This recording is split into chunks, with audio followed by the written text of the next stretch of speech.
What's up, everybody? Welcome back to another episode of the After Show. That's right. You're on the Geeks and Company YouTube channel. If you haven't subscribed already, please make sure you click that subscribe button. Really, really helps us out. And before you get to the end of the video, hit the like button because this one's going to be a good one. We are obviously talking about Star Trek Picard, Season 3, the final season, as you can see below. Episode 10, the finale. Aptly called The Last Generation, which, like I was just saying before we went on, it's not going to be The Last Generation, obviously, because there's a lot more Star Trek coming after this. But before we get into any kind of crazy details, my buddy over here, Mr. Messiah Complex Cosplay, how you doing, bud? Hi, I am in a glass cage of emotion. That's where I'm at right now. That was a lot. So let's talk about it because I felt some feelings and it triggered some things and it did. We're gonna go from there. I think it goes without saying that, guys, if you haven't seen the episode, go watch it. Spoiler alert, we will be talking about details. Before we do get into any of the details, folks, if we do get emotional here today, bear with us.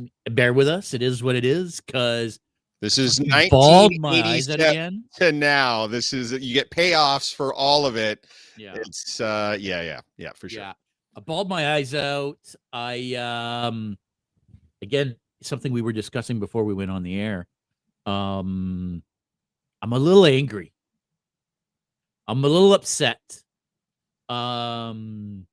This was a great season, don't get me wrong, and it was a fantastic episode. This was how you do a season finale, right? This is how you do a series finale. I feel like it took 30 fucking years for these guys to make me feel like a kid again while watching Star Trek, to make me feel like, my God, this is the best fucking thing on TV. Just to rip it out of our fucking hands like it's a sick fucking joke, right? Like, getting.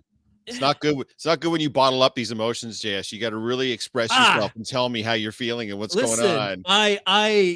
It's so good, right? It was so good just to end.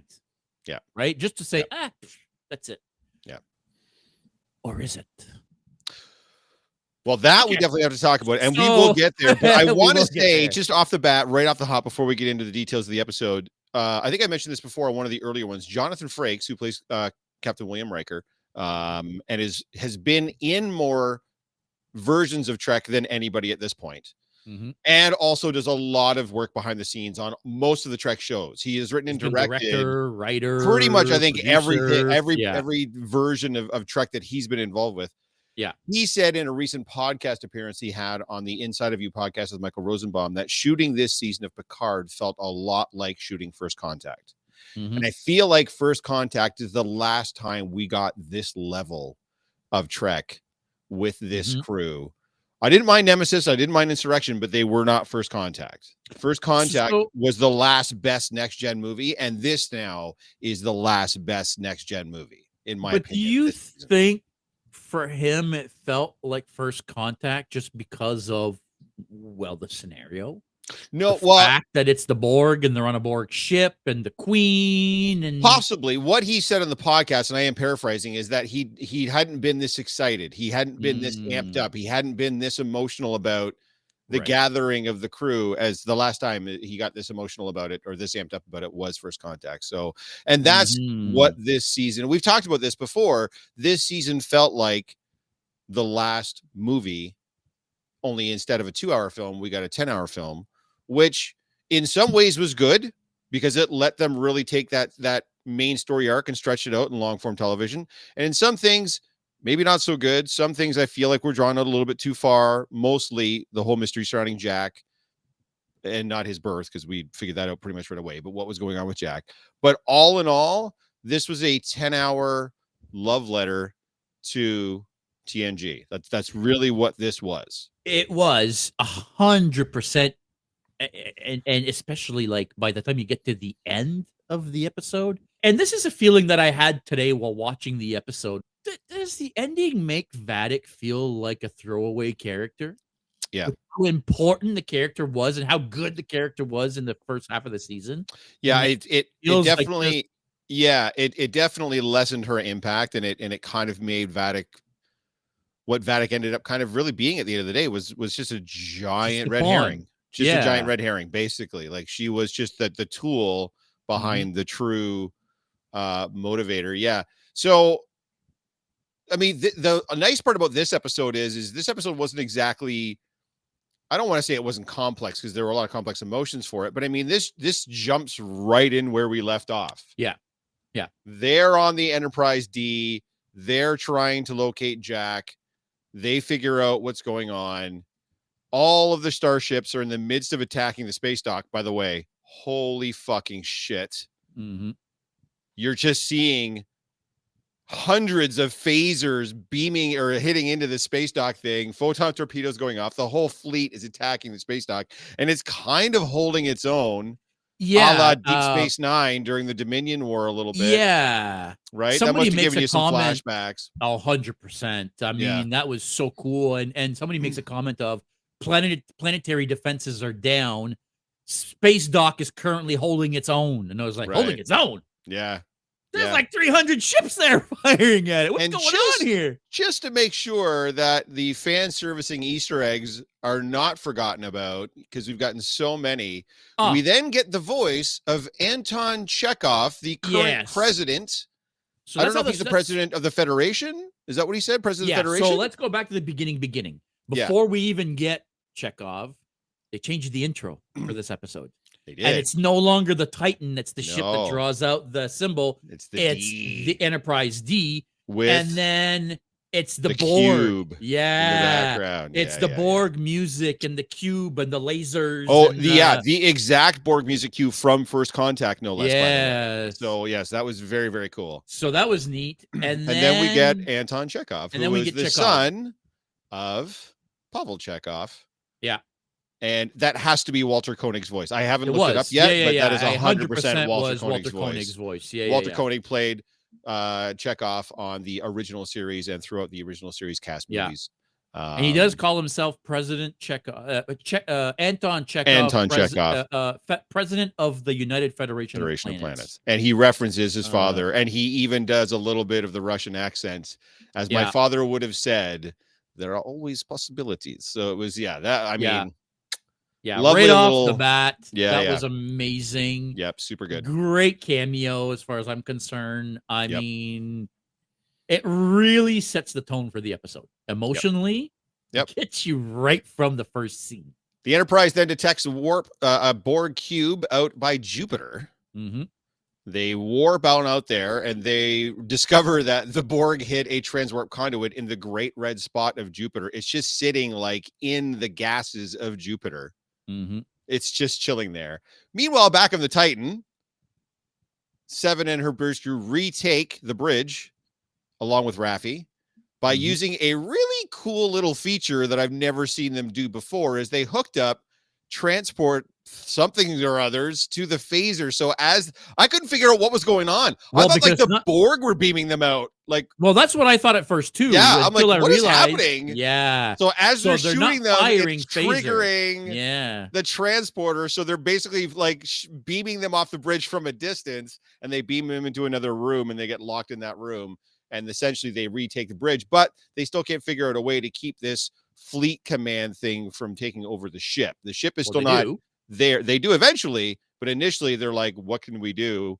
Because they see what's happening, that the entire fleet is still kicking the poor Starbase's ass, the space dock's ass. So what do they do what do they figure out? How can they get around? Well, I thought that was a little stupid because it's computer communications, but it's only line of sight. So if they can't see us, they can't communicate with us. Cloak the ship. Like, what? What do you mean? Like, you're telling me that because you're cloaked, all of a sudden the signal can't reach your computer? Like, I thought that was like, just like sensors can't penetrate the cloak, but you know, whole 9 yards. Yeah, so they're cloaked and they start attacking the rest of the ships. They're doing strafing runs, like drive-bys. Yeah, right? strafing runs, literally Yeah. strafing runs through. And by the time they get through and they've hit a few ships and they get fired on, they cloak again, and then they go back for another run. So they do that for a amazing. while until they start diverting some of the firepower from attacking Space Dock to going after them. That was the whole plan, right? Is to keep the ships from attacking Space Dock for as long as possible and bring them to hunt them down. So that was a good tactic. Yep. They decide on the Enterprise D, the original crew, that they have to go over to the Borg ship. In fact, the shields get lowered, allowing them to beam over if need be. And before leaving weapons the are bridge, deactivated and shields are lowered. That's right. Before leaving the bridge, and it's decided that at least Beverly and Data and Geordi are going to stay on the Enterprise. Data argues, by the way, and they convince Data he has to stay on the Enterprise. They need him there. There's then an emotional moment. We're like 13 minutes into this episode, and Picard turns and he says, "It's been an honor serving with you all." And I'm like, "Are you?" I was already crying. You're already fucking. What are you doing? It's 13 minutes. This episode is an hour and 3 minutes, and you're already doing this to me. And then it gets worse. Him, Picard, and Worf beam over, and then he basically has the same heart to heart. And Riker basically stops him. He's like, "You know that I know." Yeah. Always. And I'm like, I'm almost crying talking about it, watching them, because I feel like, especially like during the season, and of course in the first season too, but I feel like they never spent enough time really deeply exploring the bond between Picard and Riker. Like that was his first this season, they did so well. And this episode in particular, later on in the episode, not to where I know we're going to talk about overall, but what does he say? "I owe the man my life. The least I can do is give him a minute." Like, fuck off. Who's writing this? Who's toying with my emotions so much? Terry By Metalis. finally showing how close these two dudes actually are, because they're still both, like, Riker is obviously more impetuous and more outgoing and more charismatic, but he's still fairly closed off emotionally. And of course, Picard's like a fucking robot. So you never really get a chance to see these two bond the way they bonded in this, right from the beginning when they're having that drink and Riker's talking to Picard about the death of his boy, and right to this moment in this. Like, why are you doing this to me, Terry? This isn't okay. I don't want to.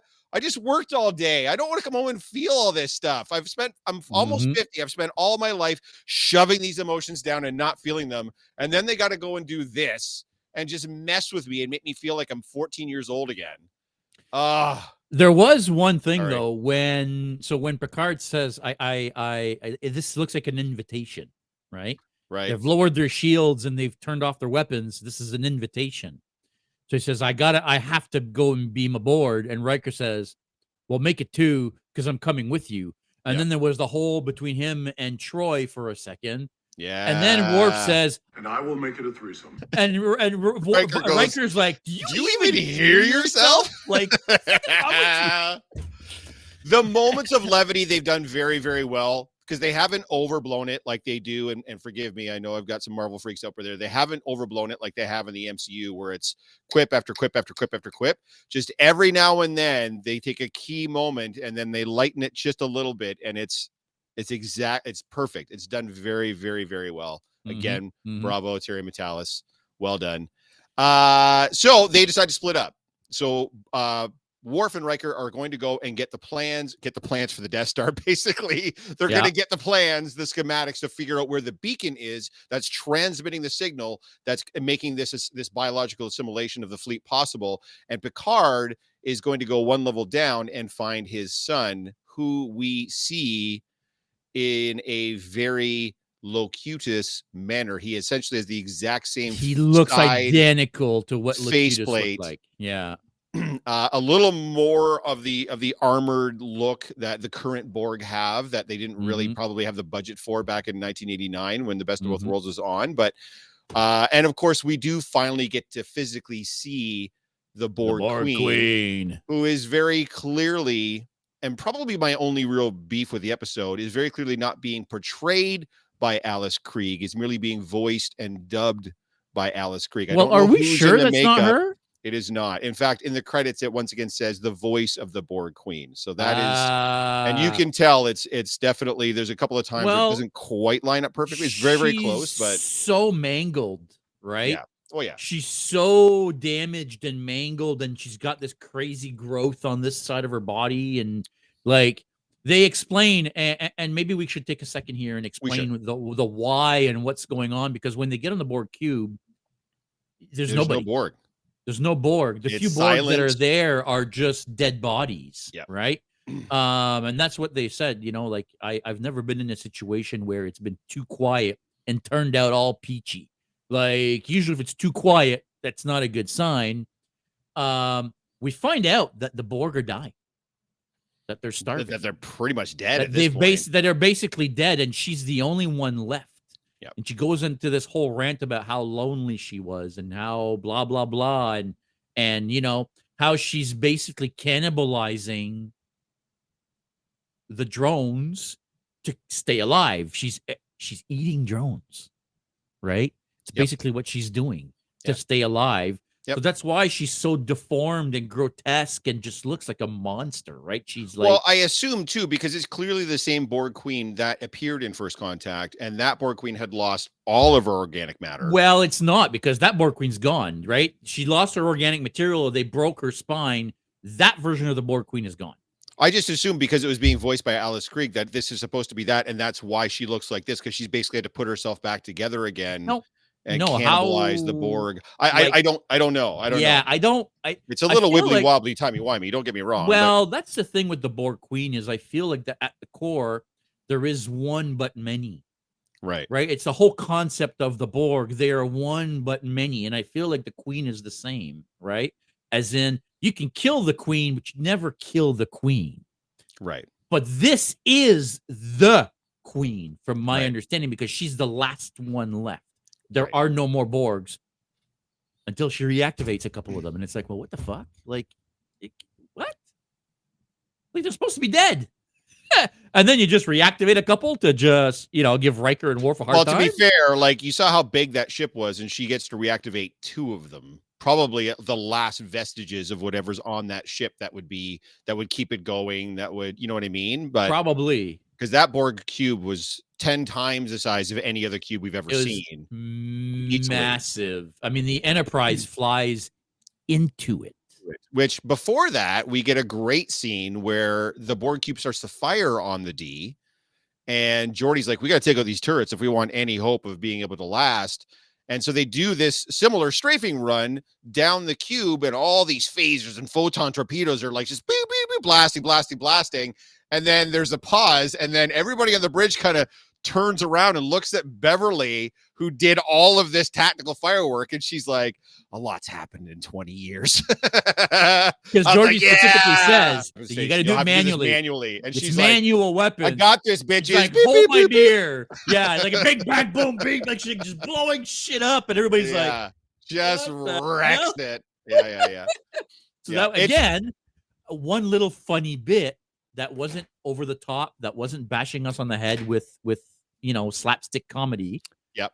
But that little moment of levity that is well needed and well deserved in such a heavy emotional episode, right? Oh, for sure. Yeah. And another point to make too is that they made sure that each character had their moment.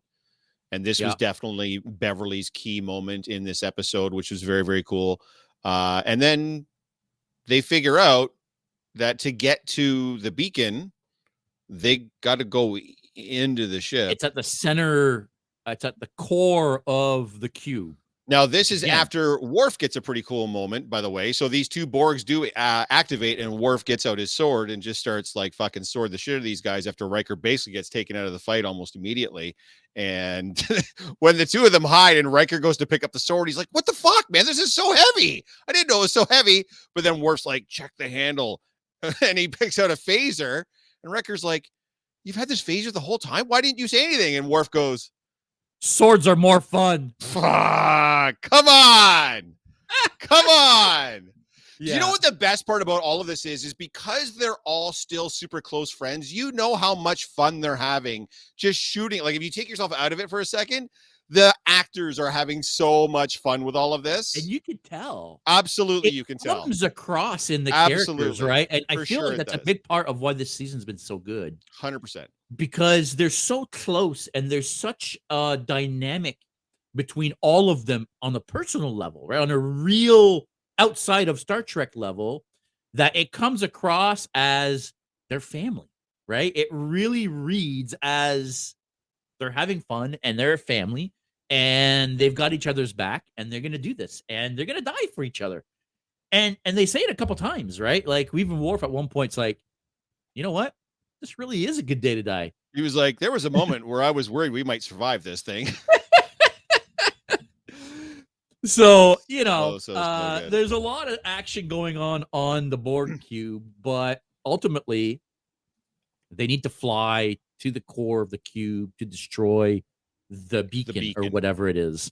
Yep. And Data's like, I can do this. And everybody's like, no, dude, like this is insane. Geordi's literally like, stop. You can't stop it. Yeah. And then at one point, Data like turns around and he's like, for fuck's sakes, just trust me. Like, I know I can do this. Like, you know, let me do my thing. I have a gut feeling. Right. I can do this. And everybody's like, a gut feeling? Yeah. We don't need gut feelings right now. We need guarantees. And he's no, like, it was nice that Geordi remembered, Geordi like just pauses and looks at him and probably just flashes back to all the different situations that they've been in that Data managed to get them out of and was like, we're going to go with Data's gut. We're going to go with Data's gut. Yep. So they fly, and it was very Death Star. Jedi Death Star scene, right? More so even at the end. Spoiler alert: when the Borg cube blows up, and you see the Enterprise warping out or flying out, on the fire, shields basically. are going off as it looks exactly like the Enterprise shooting, or sorry, the Millennium Falcon shooting out of the Death Star in Return of the Jedi. Yeah. Don't tell me that wasn't on purpose. It was 100% on purpose. Oh yeah, so very, very Death Star like. Yep. Inside the ship. Listen, it was gorgeous. It was wicked. And then they get to the core, and I'm not sure what they saw. And that was one thing I was a little bit confused with, because immediately Geordi and Data see something and they're like, oh, fuck. Do you see what I'm seeing? Now, mind you, Geordi can see in so many different spectrums or whatever. I'm assuming he could see how everything was tied in, and Data, just in his analytical mind, they're like, it's tied into the superstructure of the ship. If we destroy that beacon, we destroy the cube and everyone on it. And everyone on it right now includes Jack, Jean-Luc, Riker, and Worf. Right. To which they flash. Yeah. They really fucked with me in this episode, because before they leave the ship, Riker looks at Troy and they just share a look. Mm-hmm. And that's it. I have that. Deanna's final look at Riker. I have that on my list here. I was sure at that point Riker was dying. So was I. And then they're on the ship, and Riker even says before ship blows up, I love you, Mzadi. We'll be waiting for you. Me and our boy will be waiting for. Like, I'm gonna fucking cry. Me and my boy be waiting for you. And then, anyways, that's getting down. But I was sure he was gonna die, and I was gonna like flip my shit. Thankfully. Spoiler let's talk about it quickly. And then the Enterprise somehow just blows shit up and flies right in above them, beams them out. Well, Troy's like, I know where they are. Like, as soon as Riker kind of calls when he says, I love you, Mzadi, she's like, she knows right away where they are. I know. That's my man. Yeah. And she immediately runs over to the helm, just like in Generations. And she's like, nope, I'm going to take it straight. And then we talked about it on the after show yesterday when the capital ship on Mandalorian and that fight, spoiler alert, comes crashing and you see it go. This time they just look up and they see the Enterprise just like and it right like over top of them. It like drifts in. It's like, oh fucking A. Well done. Yeah, that was. By the way, I don't like if you look down at Jack and Picard as they're looking up, they're smiling. Yeah. As they're looking, Picard has the biggest, dopiest grin on his face when he looks up and he sees the Enterprise. That was the coolest shot of the Enterprise. Maybe ever. Yep. Like the Enterprise flying in, and like I said, like it's handbrake, handbrake time, fucking drifting in, and then poof, flying out. Oh, we are getting a little bit ahead of ourselves. So again, like we said, Jack is the collective. Jack has been hooked up to the collective. The Borg Queen is literally behind him, essentially puppeting him. Jack is commanding the entire Starfleet, giving them all their orders. Jack's given up to the collective. He is Borg. He is the Borg at that point, even more so than the Queen. He is the Borg at that point. And Picard starts to pull like wires and tubes and shit out of him. And the Borg Queen goes, if you do that, his mind will be lost forever. It's almost like he's jacked into the Matrix. You can't just yank someone out of the Matrix. You've got to bring them out. And so Picard does the only thing that he can think of to do. He jacks himself in. He essentially self-assimilates and becomes Locutus again. And they have some actual shots. In the opening scene of First Contact when he's dreaming. When he's remembering, yes. All those shots are from that scene in First Contact. Now, First Contact, they may have taken some No, I think you're right. Now that you're saying that, I think you're right. That's those are shots from First Contact. Yep, no, I think you're right. And then we get what is obviously the cliche, but we figured this was going to come. It's basically like, son, I love you. And Jack's like, I'm not leaving. I finally feel like I'm part of something. And at that point, Jean-Luc's like, this is who I am. Yeah. And Jean-Luc's like, okay, if you're staying, I'm staying. And then he puts his hand on Jack's chest and then they hug. And then Jack starts to remember the few fleeting memories he has of essentially being part of a family, a mother and a father. And Jack finally snaps out of it, which kind of releases. He wakes up. Yeah, he wakes up. Yes. Which I thought was weird because, like, how do you just wake up? Like, you're assimilated now. Like, well, you are the Borg now. Like, how do you just wake up? Because the assimilation with Jack is different than it's literally been with anybody. Because you got to remember, Picard kind of did the same thing in the best of both worlds. He was able to tell Data, sleep. Like, he was able to give Data a command while he was assimilated because there was still enough of Picard there. Because remember, the Queen didn't want a drone. She wanted an equal. And I get the sense that Jack is very, very similar. Right. Jack isn't a drone. He's part of the collective. Well, he is the collective, but he has a certain level of autonomy, just like the Queens do, because he is on par. In fact, like I said, I think Jack is even more Borg than the Queen at that point. He's the one commanding the collective. Correct. And I was just going to say, like, when you're listening to him talk, right? Because when they're having this whole conversation between Picard and the Borg Queen, Jack is there and he's giving commands and he's the one. As he's speaking, we switch back to the fleet and it's not his voice, but it's his words, right? Like absolutely. He's speaking in the cube. That's correct. And they're speaking his words they on the ships, right? He is the Borg. He is the one controlling the collective, not her at that point. Correct. So he comes out of it. Could have been a bit of a twist, but anyway. No. He comes out of it. They tell the Queen, screw you. At the same time, we get the scene. So they, again, on the D, they figured out that if they destroy the beacon, they destroy the ship, but they realize they don't have any choice because the space dock finally just bit the big one. And now all of the Starfleet ships are targeting the major cities on Earth. And they start listing them off, like Paris, Cairo, New York, Philadelphia. They start listing San Francisco, all the different cities around the world, Rome, that they're going to target, all the major population centers. So all this happening, by the way, we're getting the perspective of Seven and Raffi on the Titan. So they're essentially witnessing all this as this is happening from their perspective. They're us in this situation. They're us. They are the audience. They are the audience, basically. Yeah, 100%. Excuse me. Which was so well played. I love how they did that. It was amazing. Agreed. We needed that perspective for sure. They were still in the fight, but they really weren't. Right? Yes. It was fantastic. No, it was perfect. And that's when Troy basically tells Riker, you got to get back to the ship. We got to beam you guys off. And Riker's like, I'm not going anywhere. I owe the man my life 1,000 times over. I can give him another minute. And that's when they tell them, like, well, once we hit this and this blows, you'll have a minute to get off this ship. Yeah. And they make Beverly be the one that destroys the beacon. And she knows that she's basically writing her son's death warrant, but she does it anyway because she knows that's what she has to do to save planet Earth. Because it's Beverly that says, if we lose Earth, we lose it all. Well, Geordi tells her at one point, right? He says, if you fire this, you lose your son and save all of humanity. Yeah. Exactly. She says it. She says it flat out. If the Federation will fall, if Earth falls, like the Earth is the point, the center point of the Federation. Yeah. So Riker and Worf basically get down there just as Picard is jacking himself in. They watch him do that. We then get the emotional scene between Jack and Picard in the collective hive mind. They both come out of it and tell the Borg Queen to get bent. And then like we talked about, the Enterprise just comes fucking fishtailing in there. Well, hang on. So the Enterprise blows up the beacon. Yes. And then that's when he says, I love you, Mzadi. And then she's like, oh, I know where they are. I know where they are. Yeah. And then they fly in and then handbrake, beam them out, fly out, poof, come out of the friggin' fireball. And listen,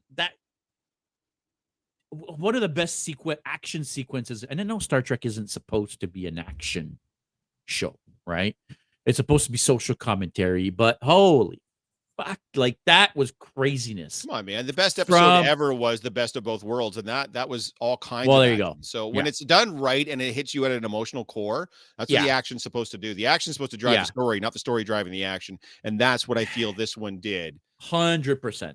Because it all still came down to that father-son moment. Yeah. When Picard puts his hand on his chest and then hugs him. And then Jack's having all these memories. This whole season led to that. And then Jack's able to snap out of it. And then the two of this, now it's like, it's the two of us against the world. Because Jack just wanted to feel connected. Jack wanted to feel like he belonged to something. And now he feels like he finally does. Yeah. And so they beam out. Super cool. So they beam him out. And that's really it. The cube blows up. Yep. And then as the cube blows up and the Queen gets engulfed in flame, that's where everybody wakes up, right? The assimilation is over. The Queen's dead. Everybody wakes up. And you've got, LaForge's daughters and half of the, lower decks of the friggin' Titan on the bridge pointing their phasers at Seven, and they all wake up and they're like, what the fuck? I'm so sorry. Sidney LaForge starts crying. She's like, I'm so sorry. So you could tell that they remembered what they were doing when they were part of the collective. For sure. She was like upset about it. Thing is that Picard, after the fact, and I think that's why they played on that so much in First Contact, is he remembers it all, right? When Picard gets unassimilated, it's not like that's gone. No, he right. remembers. Those experiences stay with him, right? Yep. So, if for sure, that's just that is craziness.